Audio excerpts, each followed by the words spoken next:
Tony Robbins, Great to see you. how are you? I'm doing awesome. How about you? I'm doing good. I know you are in the midst of a crazy schedule and took a little time out from your business mastery event you're doing here in Las Vegas. Yes.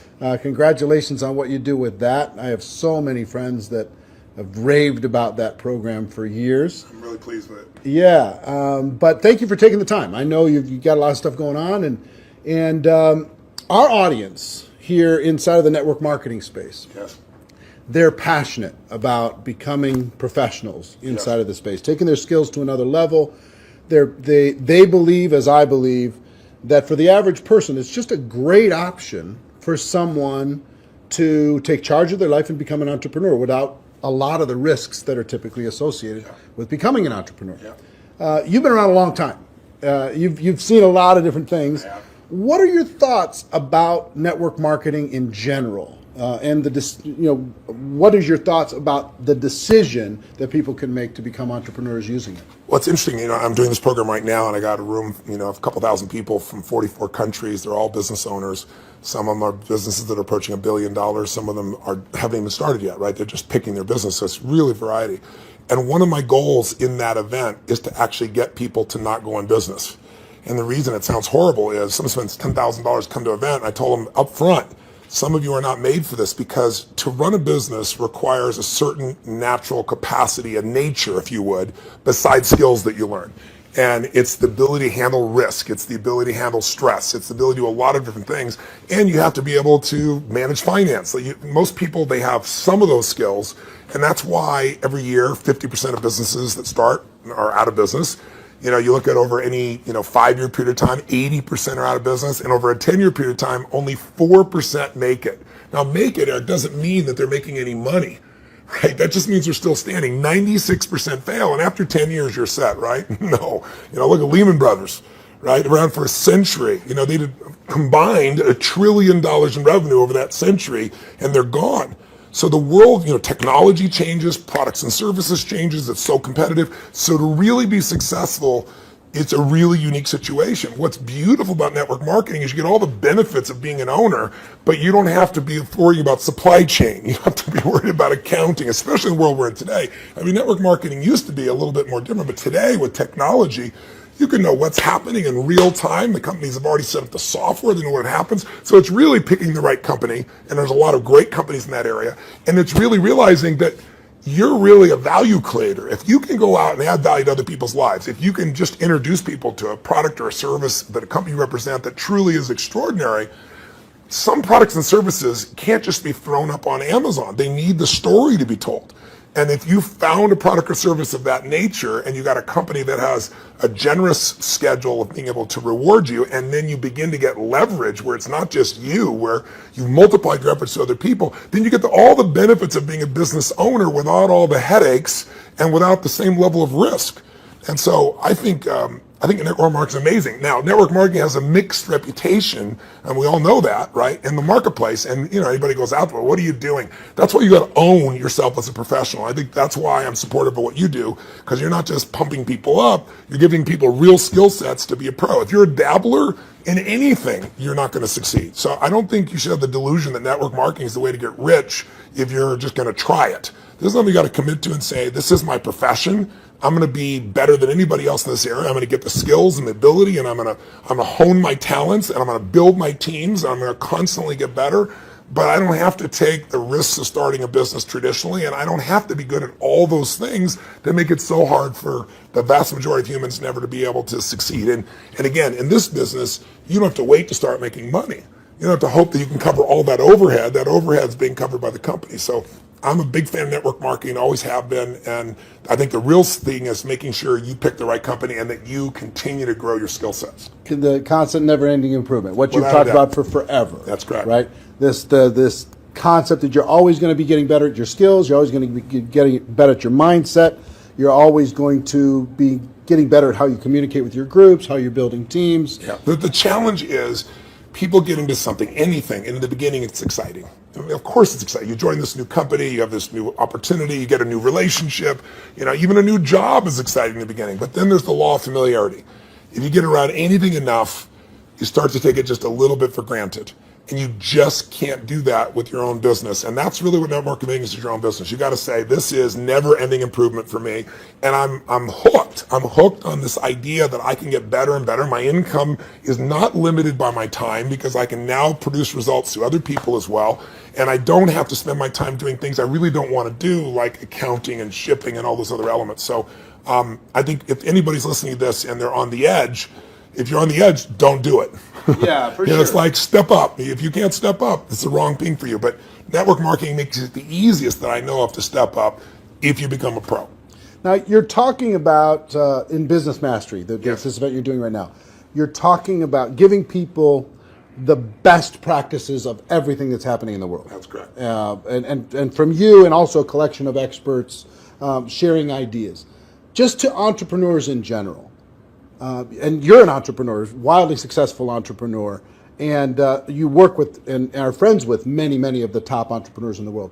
What are a few of the common attributes of the super successful entrepreneurs that you've seen? That might not be the obvious ones that come to mind. Well, gosh, I'll give you one example because I was just talking to him yesterday. Mark Benioff's a dear friend of mine, and he runs a company called Salesforce.com. He founded it. Mark went to my Unleash the Power Within event about 15 years ago. He went to it 3 times. It's repetition's the mother skill. He immersed himself in it.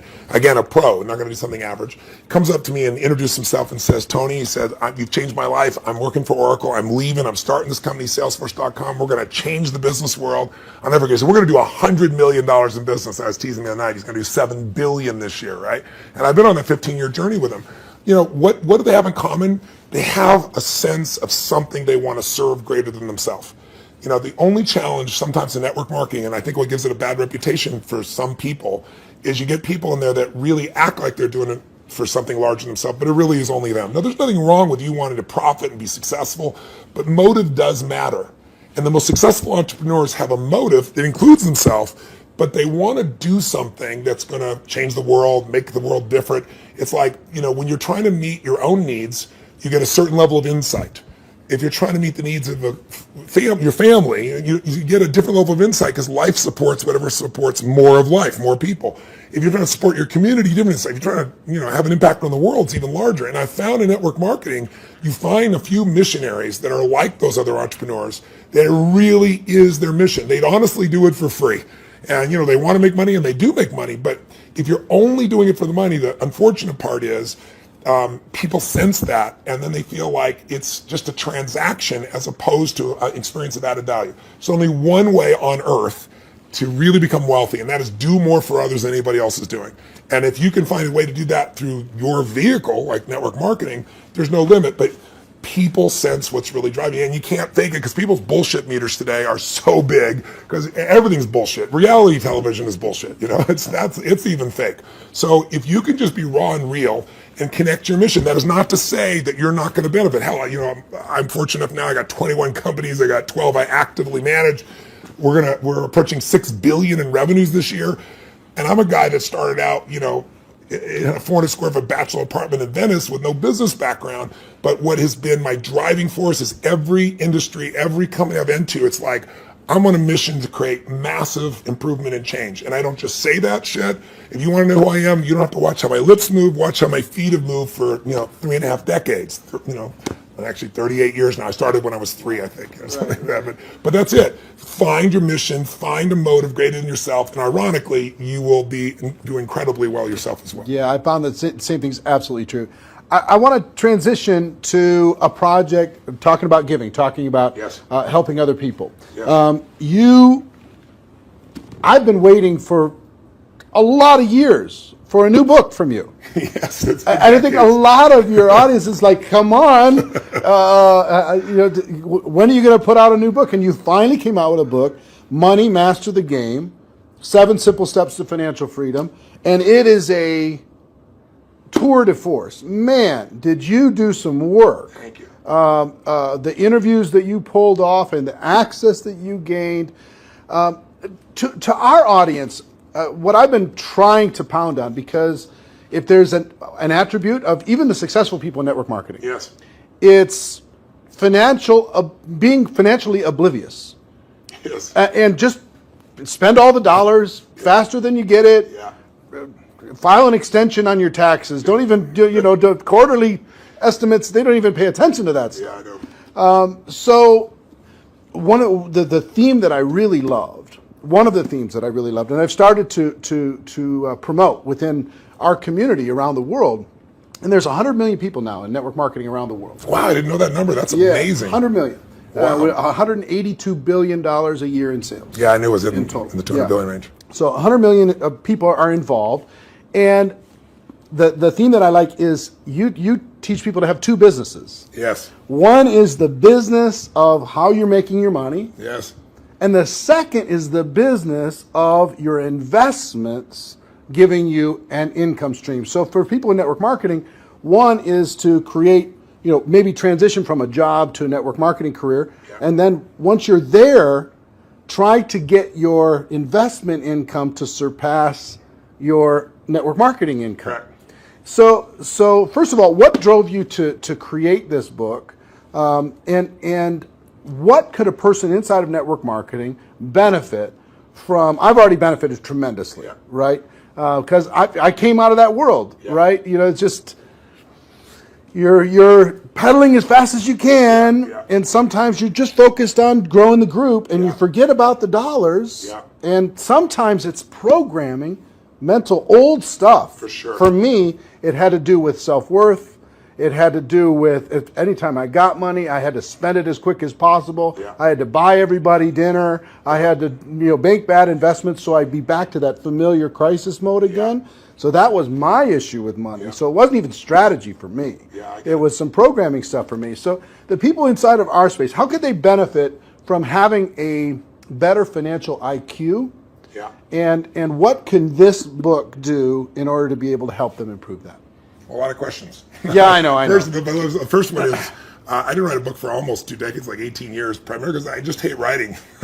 I love the live event. I love the spontaneity of in the moment, come up with a solution and show people. And then I've had a few day jobs because, last year I was on a plane or on stage every 4 days. And then I was doing it in 16 countries, to give you an idea. I love 10,000 people and the energy, the impact. Sitting a solitary writing book, I didn't want to do. So why did I write a book even then? I don't need to write a book. Simon Schuster's had an offer for me forever and wanted me to do it. Was because in 2008, when I saw mass number of families losing their homes, mass number of families losing half their retirement, it wasn't like statistical to me because I grew up with no money. I grew up in an environment, we had no money for food. In fact, I donated all the profits of this book in advance. I've been feeding 4 million people a year for the last 10 years. I've been feeding people since I was 17, because when I was 11, my family got fed, and I said, I'm going to give back. So 17, I fed 2 families, and then 4, and then 8, and then my small company got involved, and eventually I got to $1 million, and then 2 million, and then for the last 6 years, I've matched the 2 million that my foundation does, personally feeding 2 million. But I thought, I fed 42 million people in my life. I want to feed that many people in a year. So I said, I'm going to feed 50 million people, and I called and said, if I took all the money from this book, feeding America, how many people can I feed? And they said 10 million people. I was like, geez, So I finally just wrote a check higher than that. So I want people to know I wrote this book to give it away, to give away the content. But I wrote the book because I wanted people to have real answers, and I have a unique gift that most people aren't aware of, and that is I've been coaching one of the top 10 financial traders in the history of the world. His name is Paul Tudor Jones, for 22 years. This is my 22nd year with him. And he's not lost money in 22 years. Now, there's no one on earth that you know of that could say that, who's a top financial person at that level. And I mean, daily, I've coached him. He sends me the note of what's going on, know where to go. So I've got a level of insight. So I thought after 2008, when I saw this happening, I said, I'm not everybody. I don't have the whole solution, but I got access. So what if I interviewed 50 of the smartest people on earth who started with nothing, like us, and then built billions, top hedge fund guys, as well as, the academia guys, the guys that are the smartest, in the room intellectually, who have studied what works. And let me put it in one book, and if I could put it into a system, like a 7-step system, and that's what I did. And so it took 4 years, and I'm thrilled with it, and the impact's been amazing, and the endorsements I've got have been, guys like T. Boone Pickens or Carl Icahn, people of that nature. And it's because they all read it. This is the real thing. So the answer to your question is, I was just in my seminar, we've been 4 days into it, and almost everybody there has a plan now to grow their business 30 to 130%, some 200%, with no bullshit. Like, I'm talking about a conservative plan where they walked in thinking, how would I grow 10 or 15, in the marketplace? But after all that, I still want them to know, and that's why my conversation with them today is, you got to have your core business, and you got to have a second business with no employees that takes you 15 minutes, maybe a month or a quarter. You can actually make it 15 minutes a year. And I want that second business to be the one that makes you financially free. So if anything ever happens to your core business, you're still set. And I can really show you how to deliver that, because that's what these people have done. And all I'm talking about is make the most important financial decision of your life, and stop being a consumer and start being an owner. And the way you become an owner, it's simplistic as it is, and we all know it, but I get people to do it, is you take a percentage of what you earn, like we all know, and you decide, this is not going to Kate Spade, this is not going to Louis Vuitton, this is not going to some beautiful restaurant, this money stays in my family, and you automate it, and you put it into an account, and then you figure out where to put it. But that money has to disappear. You have to know it's not, you have to not see it. If that happens, you got the first step to success. The second step is, once you have that, you've got to understand the rules of the game. Because so many people get taken advantage of, who may be the few that actually put the money aside. And the people in multi-level marketing, like you said, they're running their team, they're running the family. How am I supposed to be a financial expert? You don't have to be an expert, but you have to know the rules of the game, because this is a place, if you don't know the rules, you will get hurt. Yep. And my goal with this book was to take people from being the chess piece to being the chess player. And I knew I could do that with a mom who's just getting started, or a millennial that's got a bunch of college debt, still do it, or a totally sophisticated person who thinks they're sophisticated, and I show them what Carl Icahn's doing, and they go, holy shit, this is amazing. It blew me away. But the thing I want to get people to know is, if you set this system up right, and I have inside here, for example, I asked Ray Dalio, many of your audience probably don't know who Ray is. Ray Dalio, if you're really rich, you give your money to a hedge fund usually to invest your money. And a big hedge fund might be $15 billion. Ray Dalio's $165 billion. He is 10 times bigger than the richest hedge funds on earth. He manages money for China, to give you an idea, right? Wow. So I go to Ray, turns out he's been a fan of mine for 20 years, really helped. I sit down with him for 4 hours. He gives me these incredible answers. And at the end, I said to him this, and it relates to your audience. I said, look, I deal with people that have 20-day jobs. I mean, they're trying to be a mom, a dad, do something in the community, run their business, be an athlete, do well financially, do something for their community. And I said, they don't have time to be a professional. And you just got done telling me these professionals might be nice people, but they will never, they're never going to do it. 96% of mutual funds, for example, which is where most people put their money, don't match even an index over a 10-year period of time. That means if you're here in Vegas and you go play blackjack, and you say, I'm going to find the 4% that are successful. If you play blackjack and you get 2 face cards and your inner idiot says, hit me, you have an 8% chance of getting an ace. You got a 4% chance of getting a mutual fund. So I said to him, Ray, what you shared is amazing. I'm going to teach this. But you got to teach me this principle of what you do in actual numbers, so people could just go do it. 3% of this, 10% of that. He goes, Tony, I can't give you that. He goes, that's my secret sauce. People have to have a $5 billion net worth and give me $100 million before I'll even consider taking their money. And he said, that was 10 years ago. And I said, that's the point. You haven't taken money in 10 years. You're not going to take any more money. So give me the secret sauce. Help me help the average person, right? And I got him. He goes, well, Tony, he goes, it's really complex. I said, I'm good at taking complex and make it simple. He goes, well, I use leverage. I said, design one without leverage. He goes, it wouldn't be perfect. I said, your idea of not perfect is everybody else's idea of Da Vinci, So I said, and he goes, well, and he lays out this plan. And he goes, go back test that. He goes, when people talk about past performance doesn't equal future performance, that's because it's like a 5 or 10 year period of time. He said, test it over the entire modern history of investing, say 75 years, and tell me what you find out. I hired the firm to test it. 85% of the time in the last 75 years, think about all the up and downs of markets in the last 85% of the time it's made money. And when it lost money, it didn't lose 50% like 2000 or 51% like 2008. It lost 3.99%, just under 4% in the worst time. If you could go to Vegas and make money 85% of the time when you only lost 4%, how much would you invest, right? How much would you invest? Town wouldn't be here. So I want people to know this book will show you exactly step by step what to do. And you want to set it up so that everything you do, your day-to-day business is wonderful. But if that went away, you're still financially set. You can start even if you're small. You can start with nothing. Start with $1,000, $500 to make this thing happen, and it'll guide you straight through it. I love it. Everybody, please get this book. Get your hands on it. Make sure your teams get this book. have some concepts, get the concepts ingrained, put it into your training, make it a part of your culture. Think of it as this is an area you got to master, but it's not something that takes a lot of time. Yeah. That's why I call it Money Master the Game. It's a game. You want to master that game, and there's 7 steps anybody can do. Right. All right. One more question for you, and I appreciate the time. My pleasure. We have our GoPro Recruiting Mastery. Sáng tinh giấc giữa căn phòng, một không gian toàn là nước mắt, cắn chặt môi cố đi về một mình trên con phố quen. Sáng tinh giấc thấy trong gương một hình dung nhìn hoài yêu, thấy tuổi xuân đang theo ai cùng tình yêu ra đi. Muốn khép đôi mi này mãi mãi để cố quên ta đã chia hai, để thấy trong khung hình đó vẫn còn một người sát vai. Nỗi nhớ cho em nặng quá gánh lấy trên vai gầy ấn, chỉ biết câm lặng mà sâu thương mỗi đêm. Chẳng muốn em sẽ là em, chẳng muốn anh sẽ là anh, chỉ muốn em phải về bên anh để lại là chúng ta.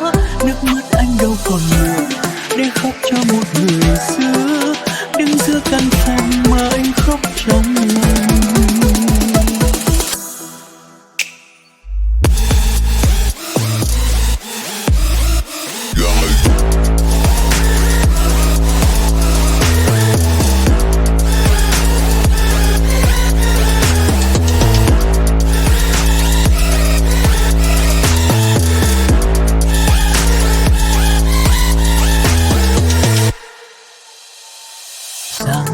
Giấc giữa căn phòng, một không gian toàn là nước mắt, cắn chặt môi cố đi về một mình trên con phố quen.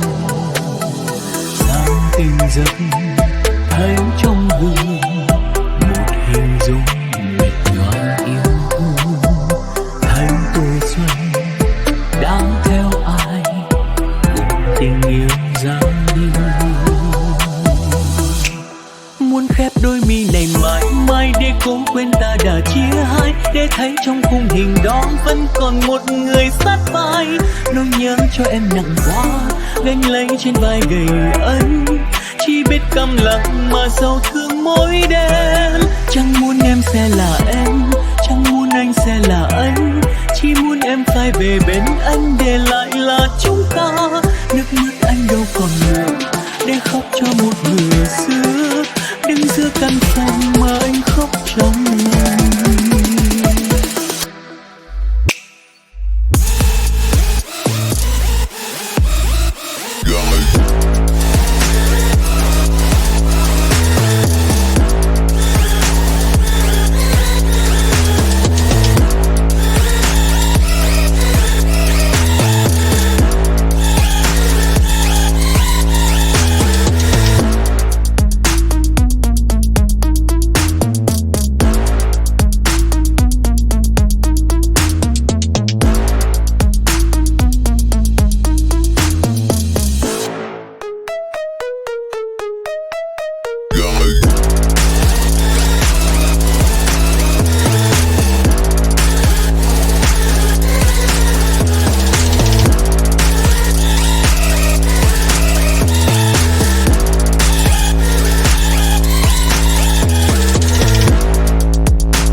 Yes, coming up in October. I'm going to be there. And the reason, let me tell you the reason why. I feel like I've developed I have some mentors like you've had, and some people who've helped to simplify some complex things. And inside the network marketing space, I feel like I've done a pretty good job of simplifying the skills necessary for a person to go pro. Yeah. And I've done a lot of coaching, especially over the last 2 or 3 years.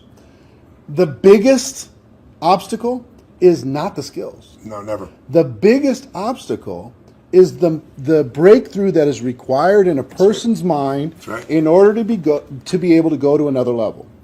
Now, you're a busy guy and you're not cheap to bring in, but we did it, and the reason why we did it is we wanted you to come in and spend an entire evening with this group, the people who are there and people watching on live stream, to be able to help each of them have a breakthrough, an emotional, a spiritual, a total transformation in their mind and their business. Yeah.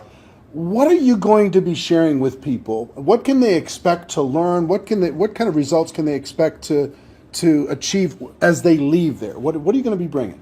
Well, I've been obsessed for 38 years with that one word, breakthrough. I'm not interested in change. People change all the time. They make a lateral change. They go from, overeating to smoking.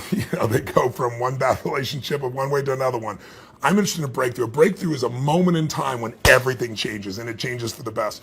And the beautiful thing about a breakthrough, when you really start studying it, which I've done for 38 years, and I've looked at it, financial breakthroughs, business breakthroughs, emotional breakthroughs, and you really see a breakthrough, it's a moment in time that occurs. Like people will say to me so often, well, it took me 10 years to change this. And I say, bullshit. It took you a moment. It took you 10 years to get to the moment where you actually broke through. That moment where your brain said, not another day, not another hour, not another moment. This is over. I'm changing my body, or I'm changing my relationship, or I'm no longer going to do this. I won't tolerate this, because most of us get what we tolerate.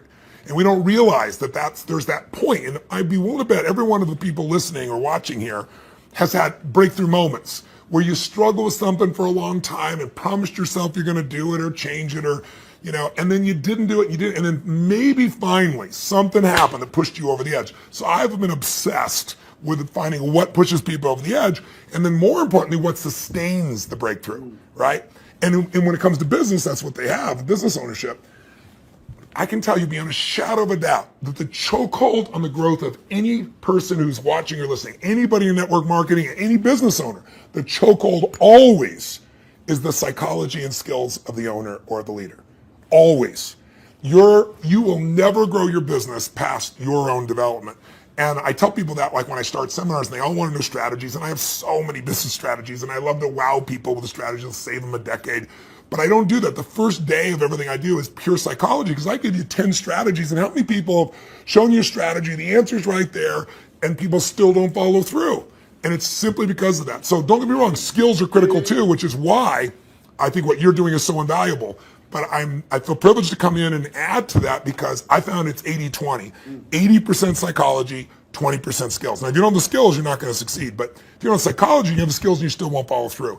And so I'm going to take people through a process over about 3 hours of immersion that you're never going to get doing one little thing at a time. It's kind of like, most people have taken a foreign language in high school and college, and you ask them today, speak some language, they can't speak squat. It's because they did this little thing at a time. I'm an immersion guy. If you're in it, breathing it, smelling it, tasting it, that's what we're going to do for 3.5 hours. And at the end of that, you're going to storm out of there. You'll know what was holding you back. You'll know how to shift.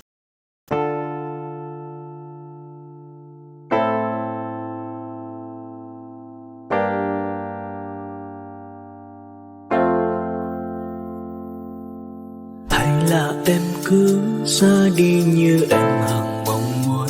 Nước mắt em rơi là đang khóc đau hay vui sướng. Hai người yêu nhau dắt chia cho nhau một buồn đau, mà sao không thể nâng đỡ nhau qua bão giông. Mưa mùa băng giá cũng không lạnh bằng một tình ta, nhất là những khi người trông thấy anh như không thấy. Không thể níu kéo, anh xin em giữ lại cho anh lòng tự trọng để không mất đi tất cả.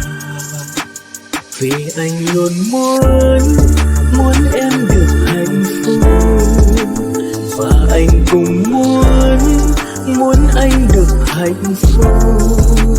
Đừng dành thời gian ở bên một người không biết yêu lấy mình.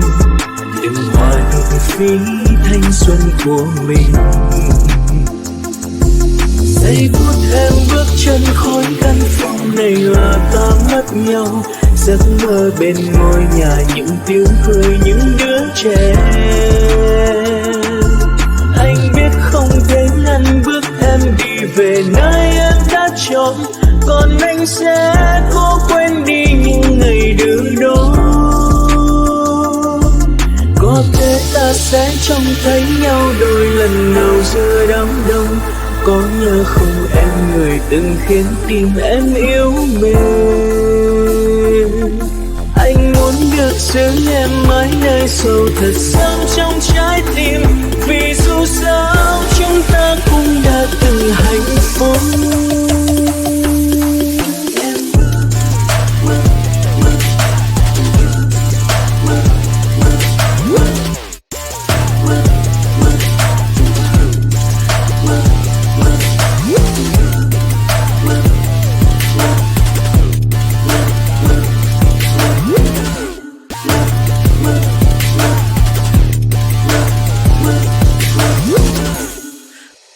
Vì anh luôn muốn em được hạnh phúc, và anh cũng muốn chính anh được hạnh phúc.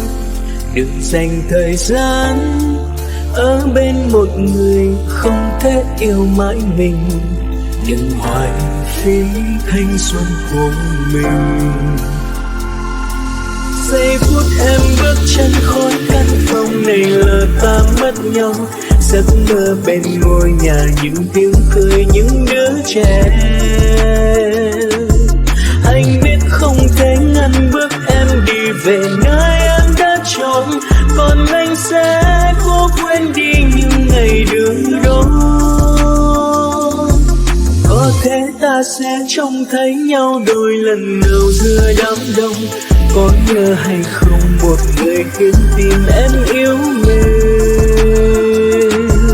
Anh muốn được giữ em mãi nơi sâu thật sâu trong trái tim, vì dù sao chúng ta cũng đã từng hạnh phúc.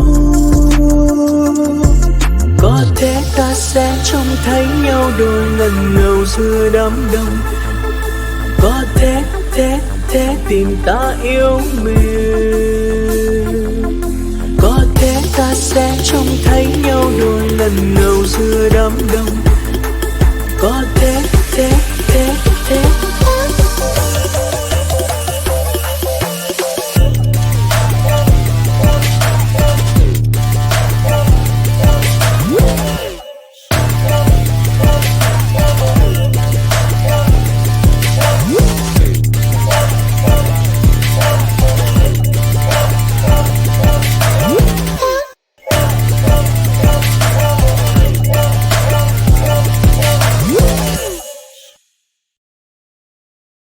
and you'll physically shift it, and it'll be in your body, and it'll be resident, and you'll have a daily practice, a simple daily practice of less than 10 minutes that'll put you in the place to maximize every single day. And that's what it really takes. So if a person's trying to decide, hey, should I get a live streaming ticket? You know, should I find a way to get to that event? What kind of advice would you have for them? Don't do it. If you can't decide to do something this valuable for your life, you shouldn't be in business. Please go back to working for someone else. You really should. You go work for someone else. You're not cut out for network marketing. Either that or grab some gumption and push yourself over the edge, because listen, I mean, I tease about it, but it's true. You know, your income will never far exceed your personal development and your business development. It just can't.